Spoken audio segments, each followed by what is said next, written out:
జీవనది అయినటువంటి గోదావరి అందాల గురించి ఎంత చెప్పినా తక్కువే అవుతుందండి.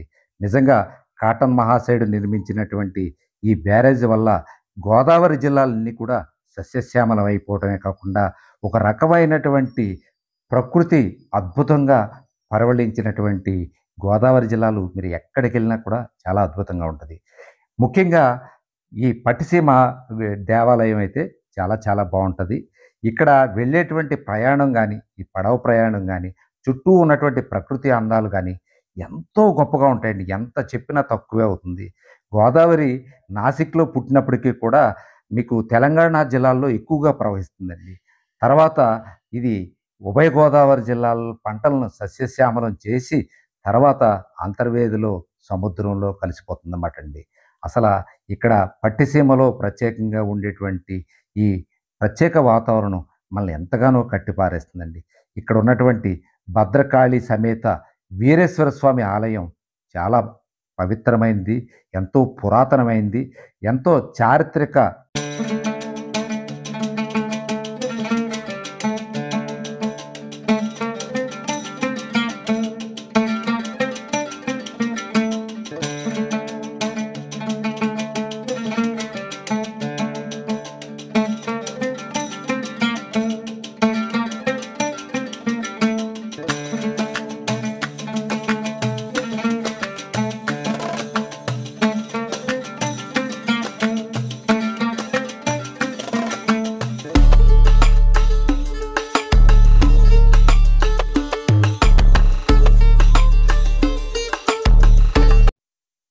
దక్షిణ కాశీగా పేరొందినటువంటి ఈ పట్టిసీమ దేవాలయంలో ఉన్నటువంటి రాతి కట్టడాలు, పురాతన కట్టడాలు మనల్ని ఎంతగానో అలరిస్తాయండి.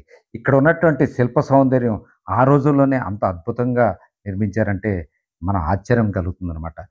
ఈ గుడిలో కొలువైనటువంటి భద్రకాళి వీరేశ్వర స్వామి యొక్క మహిమ ఎంతో మహిమాన్వితమైనది, భక్తుల ప్రగాఢ విశ్వాసం. ప్రతి ఏడాది శివరాత్రి పెద్ద ఎత్తున 5 రోజుల పాటు నిర్వహిస్తారు. మొత్తం రాష్ట్ర నలుమూలల నుంచి కూడా లక్షలాది మంది భక్తులు వచ్చి స్వామివారిని దర్శించుకొని, వారిని కోరిన కోరికలు తీరుతాయనేది భక్తుల యొక్క విశ్వాసం. అంతేకాదు, ఈ గుడికి వెళ్ళటానికి ఒక ప్రత్యేకమైనటువంటి పడవ మార్గం ద్వారా, అంటే మామూలు గోదావరి పరివాహకంలో ప్రయాణం చేసి మధ్యన కొలువైనటువంటి గోదావరి నడిసంద్రంలో కొలువైనటువంటి స్వామివారిని దర్శించుకోవడం అనేది ఒక ఆనవాయితీగా వస్తుంది. ఎందుకంటే పట్టిసీమ గ్రామం వరకే మాత్రమే రోడ్డు మార్గం ఉంటది. ఒక లంక ప్రదేశంలో స్వామివారి ఆలయం కొలువై ఉంటది. అలాగే ఆలయంలో ఎన్నో ఉప ఆలయాలు కూడా ఉన్నాయి.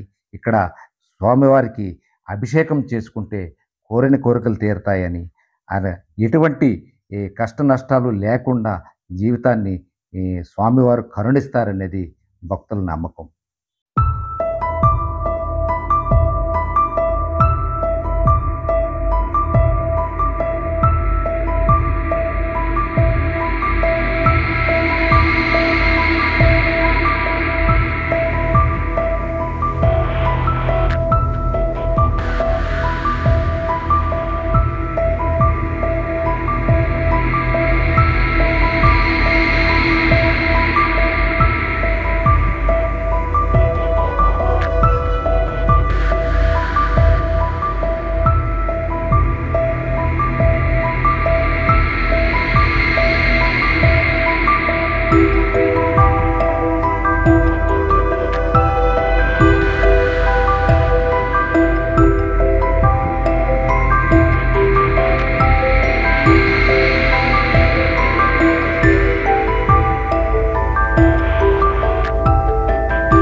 ఆలయ చుట్టుపక్కల ఉన్నటువంటి గోదావరి ఇసుక తిన్నెలో తిరగడం అనేది చాలా చాలా గొప్ప అనుభూతి ఉంటదండి.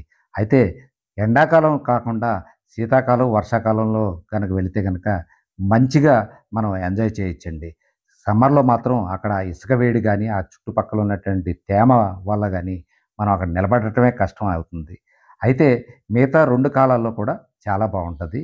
మేము వెళ్ళినప్పుడు కొంచెం, కొంచెం ఎండగా ఉన్నప్పటికీ కూడా పర్వాలేదు. మేము తెల్లవారుజామున వెళ్ళటం వల్ల మీకు బాగా మేము ఎంజాయ్ చేయగలిగాం.